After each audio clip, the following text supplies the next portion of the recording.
doucement et on va bifurquer tout doucement sur les flops. Mais voilà, je vous laisse en parler.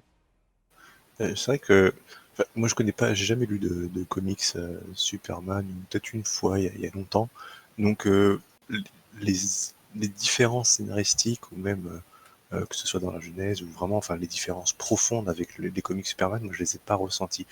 Il y a des erreurs dans le film, c'est vrai qu'il y a beaucoup de choses qui sont un peu étranges euh, sur le scénario, enfin il y a des choses un peu petits coups de baguette scénaristiques à droite à gauche et je crois que c'est dans celui-là où il y a un truc avec la gravité où c'est pas dans le bon sens. C'est les cheveux de Loïs vont pas dans le même sens Ouais, que. c'est ça. Bon, voilà. Mais mis à part ces trucs-là, j'ai trouvé quand même que c'était un bon film, un bon divertissement, qu'on ressent bien la puissance du Superman, le côté moderne de Superman, parce que pour moi, Superman, ça a toujours été un personnage un peu ringard, quoi, un Prendre personnage sa qui a été culotte au-dessus de créé, ses collants, quoi. oui, voilà, qui a été créé, si je me trompe pas, un peu avant ou pendant la Seconde Guerre mondiale, enfin, qui quand même à la base a un but patriotique, un but politique aussi, la création du personnage de Superman. Euh, et là, en fait, on a réussi à lui redonner vie, en fait, à le réactualiser, parce que c'est vrai que les anciens films, je les avais vus, c'était rigolo, mais bon, déjà quand moi je les avais vus, c'était un peu ringard. Après, oui, il y a beaucoup de choses un peu bizarres, les deux papas qui sont les deux Robin des Bois. Enfin, c'est des trucs qui peuvent être risibles, mais pour moi, ça enlève pas Ouais, le mais ça fait que le concerne film a pas le quand même. film, en fait. Ouais, mais c'est des choix quand même, si tu veux. Ouais. C'est ça où, en fait, où je pense qu'on lui a beaucoup reproché de choses, c'est qu'il y a des choix qui, pris indépendamment des autres, ne sont pas très graves, mais c'est une succession de choix qui sont peut-être pour le coup des mauvais choix. Mais je trouve qu'Henry Cavill est un très bon Superman. Je trouve très très enfin, je trouve qu'il colle vraiment très bien à ce personnage. Le scénario avec Zod et tout qui arrive, bah oui, trouver des adversaires de taille à Superman, c'est un peu compliqué. Du coup, bah faut des gens, faut leur trouver une genèse, etc. aussi qui colle avec le fait qu'ils puissent se battre contre Superman. J'ai pas trouvé que ce soit un mauvais film. J'ai vu qu'il s'est fait énormément défoncer sur la critique et je rejoins beaucoup la critique sur Justice League, par exemple, que j'ai trouvé vraiment pas bon. Ouais, Mais catastrophique. Man of Steel, je suis pas d'accord. Je trouve que c'est un film qui a quand même une certaine classe. Et en termes d'effets spéciaux, en termes de personnages, les acteurs sont quand même plutôt cool, quoi. Je sais plus le nom des acteurs, celui qui fait Zod, mais c'est un acteur que j'aime bien aussi. Et je pense qu'il a eu quand même très mauvaise critique pour des fois pas grand chose. Et vous, les gars, du coup? En fait, ce qui est intéressant, c'est que le Michael personnage Shannon, de du coup. Superman, c'est extrêmement compliqué à adapter, à la fois en comics et à la fois en film, parce que c'est pas un personnage très apprécié globalement, parce qu'il est trop parfait. Pourquoi on Oui, aime voilà. Spider-Man? C'est Tout à parce fait, que ouais. sa vie a des dysfonctionnements. Pourquoi on aime Batman? Parce que le personnage entier de Batman est dysfonctionnel et Superman, c'est le rêve américain, c'est parfait. Il y a rien chez lui. Il est imperturbable. C'est le côté lumineux. Quoi qu'il arrive, il gagne toujours. Et rares sont les comics qui arrivent à lui rendre honneur. Ça arrive et c'est très plaisant, mais c'est très compliqué. Et d'un point de vue scénaristique, moi, ce que je retiendrai au niveau de ce film, c'est que malgré les soucis, les incohérences, malgré le récit initial qui, moi, me parle pas trop, parce qu'encore une fois, c'est Superman, donc Superman, son côté apprentissage, tout ça me parle moins. Par contre, personne n'a pu égaler Man of Steel sur un point, c'est montrer à quel point Superman est puissant et l'égal d'un dieu. C'est-à-dire que moi, ce dont je me souviens, et encore aujourd'hui, à la rigueur, Infinity War a eu, et In Endgame ont eu ce côté-là, c'est à quel point je me suis dit waouh, je ressens l'impact des coups, je ressens Mm. la puissance, les scènes de Mm. combat, je me dis c'est pas du faux, je sens l'impact, la vitesse du personnage, je me dis oui là c'est Superman. Parce que les films de Superman qu'on a eu avant, effectivement c'était rigolo, mais on se dit pas c'est le mec le plus puissant de l'univers, qui a la super vitesse comme Flash, qui en un coup de poing peut tout détruire. Là vraiment je me suis dit bravo Monsieur Snyder parce que vous avez réussi à donner cette puissance et de la faire ressentir. Encore plus au début de Batman Donc v rien que pour Superman. ça, je le retiens. Mm. Ouais, Quand on voit la scène de début, quand Batman, enfin quand Bruce Wayne du coup arrive à Metropolis et qu'on voit tous ces buildings en train de s'écrouler, etc., pendant que Superman est en train de se battre, on avait Effectivement. rarement ressenti autant de douleur humaine Mhm. dans un film de super-héros où là, l'impact est réel. C'est pas, voilà, le MCU, ils se battent toujours dans des champs à l'autre bout de la Terre. Là, on le voit dans Endgame à la fin, il n'y a aucune victime. Enfin, aucune victime Ouais. humaine, on va dire Collatéral. civile, voilà, collatérale. Puisque de toute façon, ça se passe dans un gros terrain vague et qu'il n'y a rien autour. Puisque justement, au premier Avengers, ils avaient décidé qu'il fallait éloigner la tour Avengers, etc. Donc, c'est vrai qu'effectivement, il y a ce côté-là. Mais après, je comprends, encore une fois, mais tous les films ont des défauts à ce moment-là, s'il faut regarder dans le Oui, détail. bien sûr, Tous les films évidemment. de super-héros, il Mais- n'y en a aucun qui est parfait, quoi. Donc voilà, mais Mhm. là, on va tout doucement passer au flop. David, on a besoin de ton avis. Que s'est-il passé avec Man of Steel? Bah pour moi, Man of Steel, tu l'as bien résumé en parlant de Batman vs Superman. On ressent bien toute la douleur de l'humanité pour moi quand je regarde ce film. Euh, non, j'exagère évidemment. Man of Steel, c'est loin d'être le plus mauvais film de super-héros que j'ai vu. Franchement, je dois évidemment modérer mon propos. Mais si je l'ai placé ici, c'est pas par hasard. C'est parce que je pense vraiment que quelque part, C'est une déception. ça a été, ça a été vraiment le point de départ pour moi de l'effondrement du DC Extended Universe. C'est vrai. Et alors, pour moi, par exemple, il y a beaucoup plus, je vais commencer par être positif, il y a beaucoup plus de cinéma dans Man of Steel qu'il y en a dans Avengers Endgame, Infinity War, etc. Pour moi, vraiment aujourd'hui, je le dis, ça peut être excessif, mais pour moi, les frères Russo, c'est pratiquement le degré zéro du cinéma actuel, Non, mais quoi. je suis entièrement J'ai d'accord. l'impression qu'il y a Je suis plus, il y entièrement a d'accord. plus de, il y a plus de choses dans les films de Michael Beck, dans les films de frères Russo. Vraiment, les Ouais. frères Russo, pour moi, c'est vraiment, enfin bref. Mais le problème que j'ai avec Man of Steel, bah, c'est déjà que pour moi, bah, encore une fois, essayer d'adapter Superman au cinéma, c'est essayer d'adapter l'inadaptable. C'est-à-dire que Superman, il est un super-héros surpuissant, de chez surpuissant, et on le voit, on va parler tout à l'heure des films d'animation d'ici, mais quand vous regardez Superman contre Brainiac, ou quand vous regardez Apocalypse War, etc., enfin je veux dire, les méchants qui peuvent s'en prendre à Superman, bah, c'est des gens comme Brainiac, comme Darkseid, c'est des gens qui sont capables de vous mettre une ville entière sous cloche. C'est un peu comme si c'était Galactus, le dévoreur de planètes, quoi. C'est-à-dire que quand je regarde Superman, j'ai toujours l'impression que, vous savez, c'est comme quand on était petit dans la cour de récré, qu'on disait, ben, moi je suis le plus fort, moi je peux soulever une voiture, moi je peux soulever un arbre, moi je peux soulever une maison. Bah, c'est un peu ça, Superman, en fait. Il peut tellement tout faire, et il est tellement fort que l'adapter, déjà, pour moi, c'est très compliqué. Rajoutons à ça le fait que je trouve que c'est une énième origin story sur des personnages qui n'en ont plus besoin.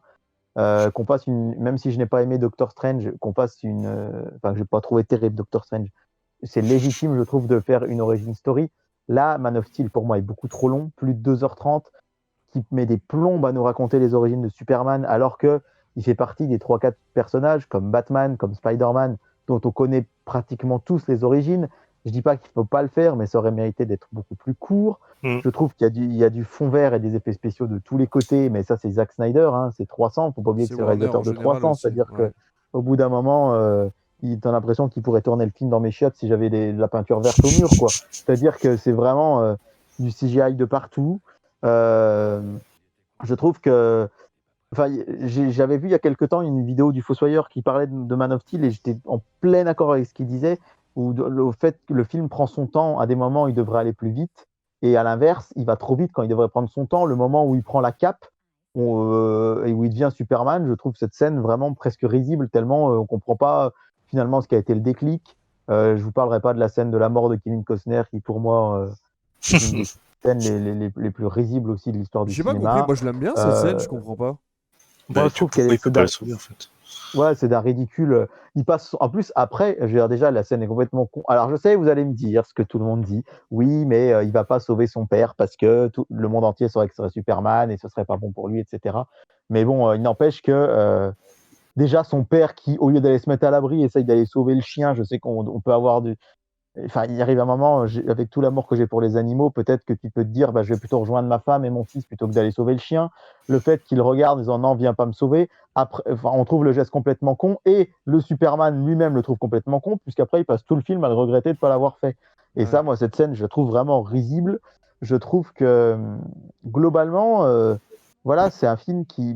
Le méchant, il n'est pas spécialement inintéressant, mais la manière dont une origin story met toujours en valeur plus son personnage principal que son ennemi, très souvent. Et là, c'est un peu la fois de trop, je trouve, encore une fois. Pour moi, Man of Steel, c'est un peu la fois de trop. La fois de trop où j'ai été déçu de voir Superman au cinéma. La fois de trop où je trouve que l'origin story, c'est plus centré sur son personnage que sur vraiment les enjeux premiers du film.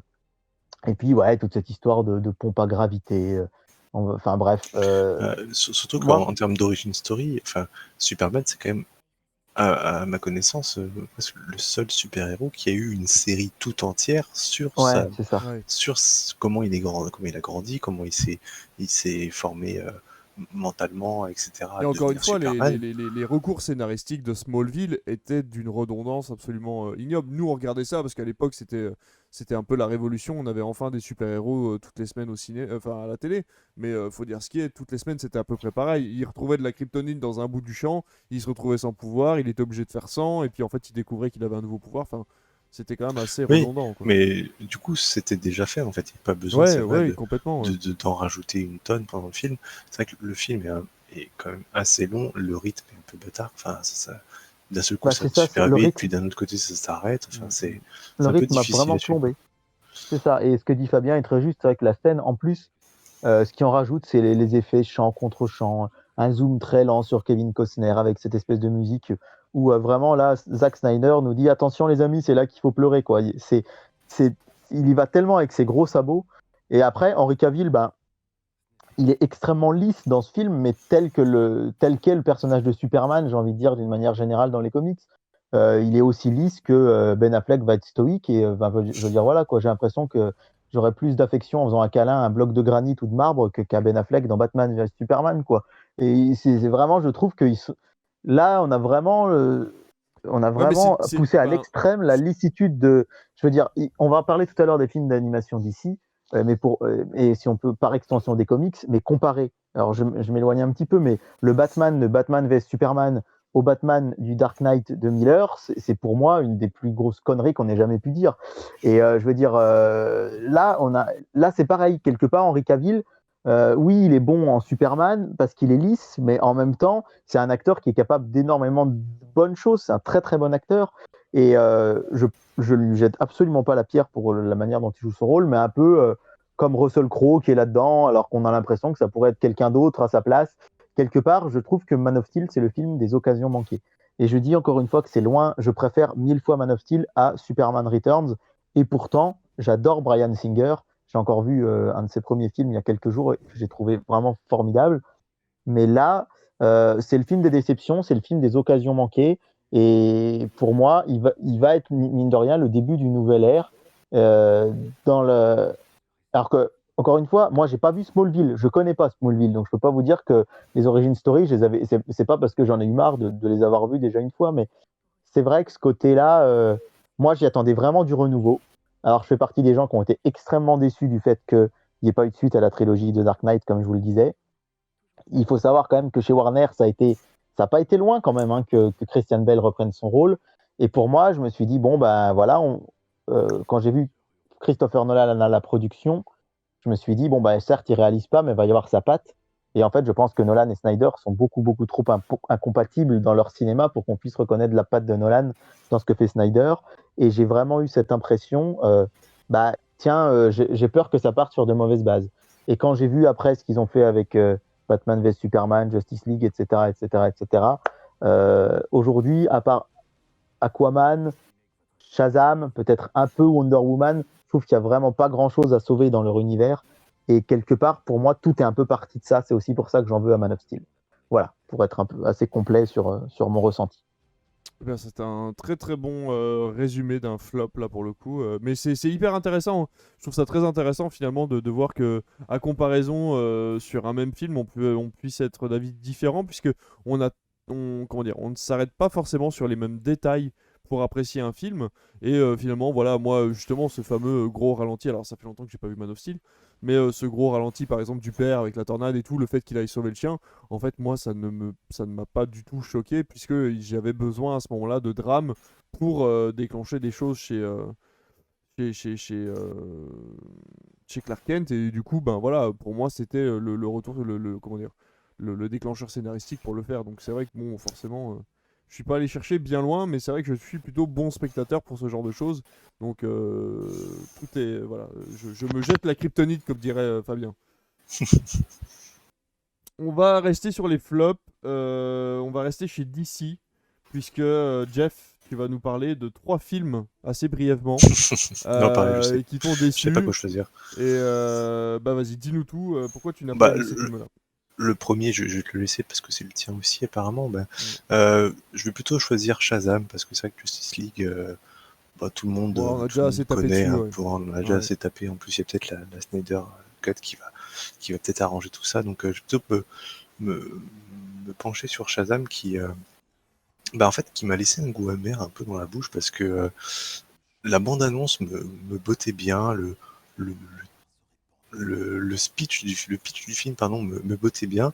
Et en fait, quand j'ai vu le film, j'ai été pas déçu, mais totalement inintéressé par ce qui se passait à l'écran, quoi. J'ai trouvé le tout très euh, superficiel, on va dire. Je sais pas, on voit le personnage là, d'espèce de champion là. Mhm. Ça m'a semblé extrêmement toc, en fait. Je trouve que le personnage de Shazam là, il est beaucoup trop CGI, quoi. J'ai l'impression qu'on a mis une tête sur une poupée et qu'on lui a mis qu'on a fait bouger après la tête par CGI. En fait, j'étais très déçu de plein de choses dans ce film. La bande-annonce vendait un peu un côté vibrant, touchant, fun, voilà. Alors qu'en fait, voilà, tout ce qu'on voit dans la bande-annonce, en fait, en dehors de ça, il n'y a pas grand-chose de drôle, j'ai trouvé. Et il y a peut-être, oui, le personnage du méchant aussi qui est peut-être un peu sympa. Mais la fin, j'ai trouvé ça complètement marquant encore. Ouais. La fin, je l'ai trouvé complètement sorti du chapeau, quoi. Le fait qu'il y ait d'autres personnages qui chopent les pouvoirs. Alors, je connais pas du tout le comics, encore une Ça fois. se passe comme ça, effectivement. Au bout Ouais, d'un moment. Alors au début, Shazam, j'imagine. alors Captain Marvel, qui s'appelait à la base, qui est devenu Shazam après, a effectivement, au bout d'un moment, dans certains des comics qui sont un peu plus modernes, des acolytes qui partagent les pouvoirs avec lui. Ouais. Lui, il a les pouvoirs Voilà. le pouvoir total, et ses acolytes ont chacun une spécificité. Alors, je trouvais le personnage très intéressant sur le papier.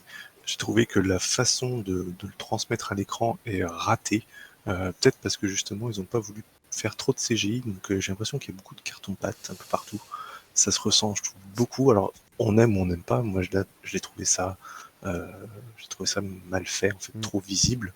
Les personnages, les jeunes, bon, sont peut-être attachants. Là, le petit gamin qu'on voit qui est en béquille est plutôt sympa. Mais sinon, j'ai trouvé pas intéressant, quoi. Je trouve que c'était beaucoup de redites, hein. Ça m'a fait beaucoup penser à Kick-Ass, mais avec des pouvoirs magiques. Et je trouve que l'ambiance est très Kick-Ass, peut-être parce qu'il y a le personnage, enfin le même méchant aussi qui joue, et c'est dans un New York un peu sale aussi. Et j'ai trouvé que ça faisait quand même beaucoup de faire valoir aux autres DC, en fait. C'est genre, nous aussi, on est capable de faire du MCU, on est capable de faire des personnages rigolos, avec des super pouvoirs super forts, etc. Surtout qu'ils l'ont rendu canon avec les autres films. Hein. Il y a des indices Oui, voilà. à droite à gauche qui font que ça. Il est censé faire partie du reste de. Voilà, et puis il y a Superman à la fin qui se pointe, enfin.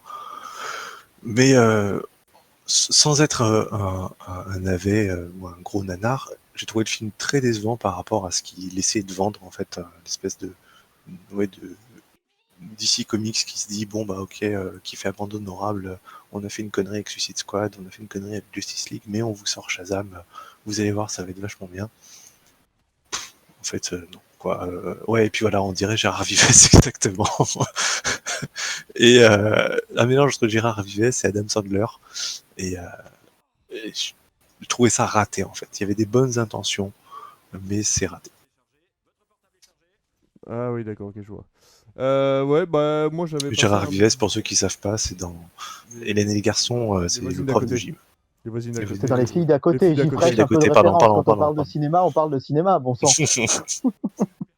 Attention. Mais c'est vrai que moi j'avais bien aimé Ouais, Shazam, moi aussi j'avais passé un bon sans entrer moment. dans les détails. Voilà. Il y a des On passages y a- cool. Il y a des passages allait cool, en- mais j'ai trouvé que globalement c'était décevant. Après, j'ai En trouvé fait, ça juste voilà, dommage de le raccorder au reste des films finalement, parce qu'il a pas du tout la même ambiance, quoi. Ouais, moi ça m'a pas choqué plus que. Enfin, on y allait franchement en couple en s'attendant à rien du tout. Et on a bien rigolé, on est rentré content de l'avoir vu et ça s'arrête là. Oui. Je sais qu'il va y avoir un Shazam 2, bah, j'irai sans doute le voir, mais je peux pas dire que ce film m'ait laissé un souvenir impérissable, mais globalement, j'ai passé plutôt un bon moment. Et la version qui était passée là sur France 4 un samedi soir de Lego DC Shazam était assez sympa et presque plus sympa que le film, j'avais trouvé au final. Mais ouais, Shazam, c'est plutôt. Non, ça m'a pas déçu de mon côté. Mais après, je peux comprendre qu'on n'en ressorte pas transcendé, ça c'est sûr. Oui, c'est pas le film du Mm. siècle non plus, quoi. Mais Ouais. ok, et ben, Comic Eater, c'est de nouveau à toi de nous parler. Alors, est-ce que tu veux Ouais. nous faire vite fait un flop de tout ou tu en choisis un? Je vais passer vraiment en revue, mais très courtement sur les 4, hein, mais je vais pas m'attarder, hein, de toute Vas-y, façon. vas-y. Donc moi j'ai vraiment, parmi une liste, hein, parce qu'en fait j'en ai choisi 4, mais il y en a plein. 4 films vraiment que je veux vous déconseiller de voir, surtout le premier, c'est Ghost Rider 2 déjà. Alors Ghost Rider 1 c'était déjà nul, Ouais, ça allait pas mais très alors haut. Ghost Rider 2 c'est vraiment le pire film vraiment de super-héros que j'ai pu voir. Réalisation et scénario Vraiment, il compris. n'y a rien qui va, quoi. Ouais, Scénario, réalisation, j'avais l'impression d'être devant un téléfilm, quoi, que je me suis dit, ils ont filmé avec un téléphone, qu'est-ce qui se passe? Genre, ils ont pas eu de caméra, c'était vraiment terrible. Autant le 1, au moins, il y avait l'aspect film qui était là, autant le 2, vraiment, c'est une purge. Donc, si vous pouvez passer à côté de Ghost Rider 2, esquivez-le. Eh ben, Ensuite, j'y suis TMNT passé, je vais continuer. 2014. Ensuite, j'ai le TMNT de 2014, puisque je vous ai parlé des Tortues Ninja de 90. Et j'ai revu les deux, de la version 2014. La première fois, je l'avais vu, j'avais pas beaucoup apprécié, mais ça allait. Mais là, en l'ayant revu maintenant, je me suis dit non, vraiment, ça va pas. Je m'étais fait avoir sur le Shredder un petit peu à la Michael Bay Bionic la première fois, puis en le revoyant, je me suis dit bah non, en fait, ça marche pas. Bah, moi, je l'aime Donc bien. les Tortues Ninja, mais je Moi sais aussi, je oui l'aime bien. que vous J'ai pas vu. l'appréciez un peu, voilà. On passe un Ça, bon c'est moment moi, c'est mon devant. côté fan Moi, des je Tortues préfère le Ninja 2 un peu par contre. exigeant. Le 2 est un peu plus sympa selon Ouais, il y moi. a Krang dedans, il est un peu plus rythmé. J'avoue que le 2 est Bah, peut-être Ouais. un peu au-dessus. mais Ouais. franchement, moi j'aime bien les deux. Ouais. J'ai les Blu-ray et de temps en temps. Bon, Mm. voilà. Là, je viens de Euh, décrédibiliser tout ce que j'ai dit sur Man of Steel. C'est-à-dire, les gens vont dire, ah bah d'accord, il aime la Ninja Bah, je pense Turtles. que le niveau d'attente est pas le même quand tu vas mater il en faut TMNT et pour quand tout tu le vas monde, ouais. mater Man of Steel en même temps. Oui, bah complètement. Puis ouais, c'est ça. Moi, j'ai pas forcément le même niveau d'attente aussi parmi vous. Je sais que toi, David, c'est une licence qui te tient beaucoup aussi, les Tortues Ninja. Mm. Et Oui, oui, oui. moi aussi, Mais et c'est moi, vrai que j'ai lu beaucoup de comics. non, mais puis après, effectivement, moi, les films des années 90, je les ai connus en cassette vidéo chez un certain Damien quand j'étais petit, mais je les avais pas. Donc, j'ai pas grandi spécialement avec celui-là. J'adore le film d'animation de 2007, qui pour moi est la meilleure Oui. adaptation des Tortues Ninja au Ouais. cinéma à ce jour. Et en fait, les deux là, je pense que c'est juste le fan des Tortues Ninja du dessin animé que j'étais petit, que j'étais heureux de voir enfin sur grand écran avec des effets spéciaux qui dataient pas de Mhm. 1990 justement. Mais il est Et très. en fait, avec Ouais. le recul, plus je le revois, plus je me dis, bah, c'est un mouet, quoi, voilà, très sincèrement. Bah, ça suffit à combler mon petit cœur de fan, on va dire. Il est très drôle de voir à quel point Je pense qu'il y a très peu de licences sur lesquelles on a ça à ce point-là, de voir les différences d'appréciation en fonction du support avec lequel on a grandi. Moi, j'ai grandi avec Oui. les Tortues Ninja, du coup, les films de 90, donc surtout le 2 que j'avais en cassette. J'ai découvert le 1 beaucoup plus tard, donc moi j'ai grandi avec ces Tortues Ninja qui dansent sur du rap des années 90 complètement pourri, en allant chercher l'espèce de fluide un peu bizarre et en battant un Shredder qui fait 2 fois le volume d'une tortue. Donc voilà, moi j'ai grandi avec ça et c'est vrai que du coup j'ai pas du Ouais. tout la même appréciation que quelqu'un qui a grandi avec les comics d'origine ou encore avec le dessin animé qui est sorti dans les années 2000 sur Nickelodeon. Ah ouais, complètement. Moi, c'est pareil. Moi, c'était le dessin animé de 87 vraiment qui a rythmé toute mon enfance. Et c'est vrai que du coup, enfin, bon, on a tous. Mais je pense que c'est un peu le cas pour tout le monde. Je sais que, bah, tiens, je pense à Fabien qui est encore dans le chat peut-être. Il m'avait dit, tiens, je me suis acheté le coffret Blu-ray de la série Batman de notre enfance qui passait sur France 3. Mm. Si tu veux, je pourrais te le prêter. Et je lui ai dit, ben, c'est la série de l'enfance de tous les gens de notre génération, sauf moi, qui a dû passer à côté complètement parce que moi, je n'ai jamais vu la fameuse série Batman des années 90, qui, je sais, est une référence et qui, pour beaucoup de gens, sont fans de Batman à cause de cette série. Et en fait, ce que tu dis est très juste, c'est que nos références chamboulent complètement le regard qu'on a sur des licences. Ça, j'en suis absolument Il dit certain. que tu lui as brisé le cœur ce jour-là. Wow. Ouais, je suis d'accord avec toi, David. Et puis, c'est vrai qu'on n'a pas les mêmes attentes. Et moi, je dois vous avouer que la première fois où je les ai vus, voilà, j'étais pas totalement convaincu, mais comme toi, comme vous, j'étais content de les retrouver. Et c'est pour ça que je me force, alors pas toujours, c'est avec plaisir souvent, de revisionner beaucoup plus tard un film parce que le second visionnage, c'est pas tout à fait la même chose. Il y a plus, alors ça fait partie du plaisir de la première fois, mais il y a plus ce plaisir de la nouveauté qui est là et on se concentre un peu plus peut-être sur les défauts, effectivement. Je vais enchaîner rapidement Vas-y, sur vas-y. mes deux autres. Alors, Bloodshot, film plus récent, disponible sur Prime, avec Vin Diesel.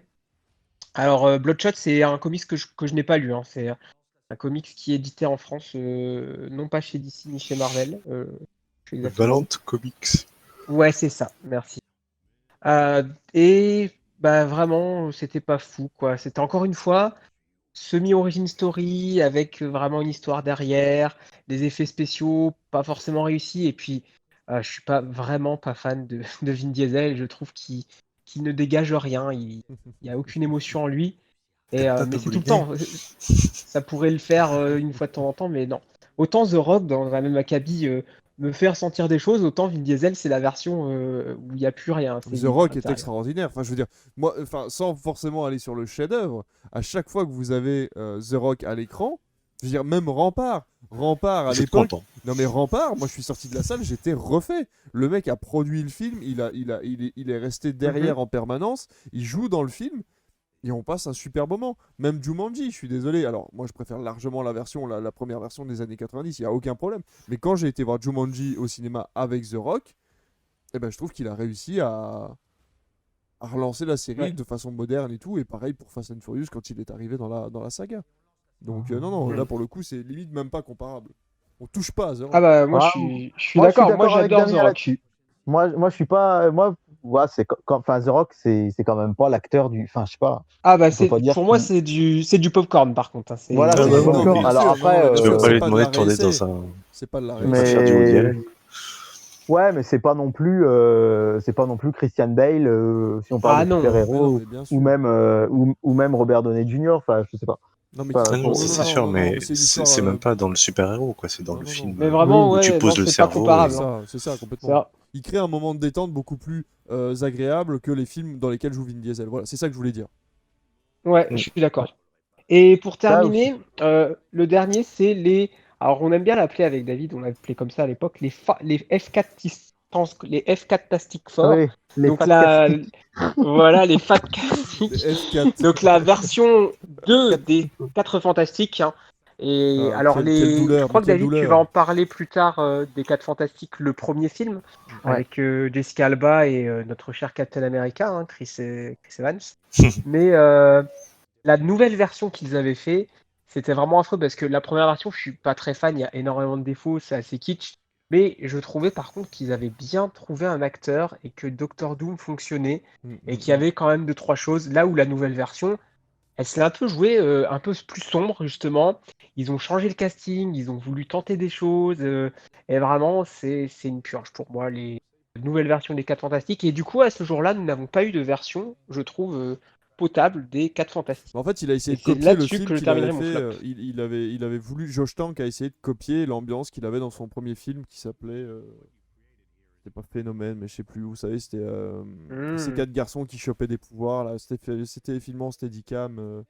Mm. Chronicle. Je peux- Chronicle, ouais, voilà, c'est ça. Et je Ah pense que la oui, oui. Fox l'avait engagé à ce moment-là pour lui dire, bah écoute, ton premier film a bien marché, on va te laisser faire une ambiance un peu pareille, mais derrière, par contre, il n'a pas eu les libertés qu'il voulait. Et d'ailleurs, il s'est fait, vous en entendez plus parler, Josh Tank, hein, il Non. s'est fait rincer de tous les studios parce que en public pendant le Comic Con, il avait annoncé qu'il avait absolument eu aucune liberté sur les Fantastic Four, et c'est pour ça que les gens avaient été dégoûtés. Et il a annoncé que c'était pas du tout de sa faute, c'était la faute du studio et tout. Et depuis, il s'est fait blacklister de tous les studios américains parce que c'était vraiment Ouais, pas l'époque où tu avais le droit de faire ce genre de remarques pendant un Comic Con. mais c'est vrai que moi je trouve à sa décharge que c'est un peu facile maintenant, souvent, quand un film marche pas ou que les gens le critiquent, le réalisateur dit ah oui, mais attendez, je vais vous faire ma version director's cut parce que j'ai été bloqué par le studio. Des fois, je me dis si le film cartonnait, est-ce qu'il dirait ça? Ouais, c'est Est-ce qu'il ça. dirait ah non, j'ai C'est fait une ça. merde? Tu vois, des fois, enfin, on en avait parlé, je me souviens avec Fabien, je trouve que parfois l'excuse, elle est.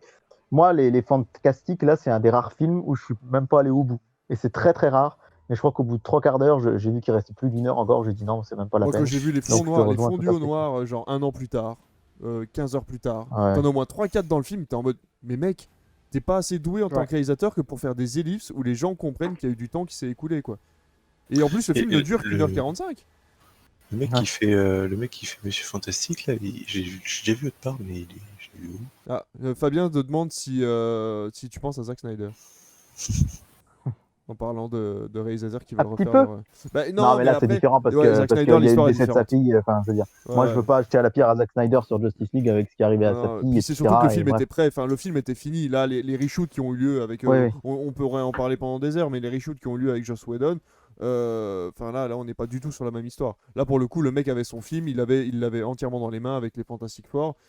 Voilà, il a Ouais, pu tourner complètement. ce qu'il voulait, et après, si le studio a décidé de cutter à tel ou tel endroit, c'est pas pour autant que normalement ça aurait dû changer autant la qualité du film que par Ouais, rapport à ce qu'il complètement. proposait à la base. Mais tu disais, Jeff, quel acteur te parle? Miles Teller. Ah hein, bah ça oui, me- c'est lui qui joue dans C'est l'acteur de Whiplash, Whiplash. ouais, Ah ouais, Whiplash. c'est bien ce que je me disais. Un très bon acteur d'ailleurs. Ouais. Mais enfin voilà, ouais, donc non, effectivement, ça fait partie des flops quasi à l'unanimité, hein, les Fantastic Four. Ça fait J'ai partie même pas des vu. échecs. J'ai- De toute façon, j'ai pas envie Disney, de ça y est, voir hein, Disney a annoncé le reboot. Ils ont pas annoncé la forme, ils ont pas annoncé ni si c'était une origin story ou quoi, mais ils ont dit que ça y est, le projet était relancé et que du coup, on aurait droit à un nouveau Fantastic Four sous une forme ou sous une autre. Donc, tout ça pourrait être Chouette. mis de côté.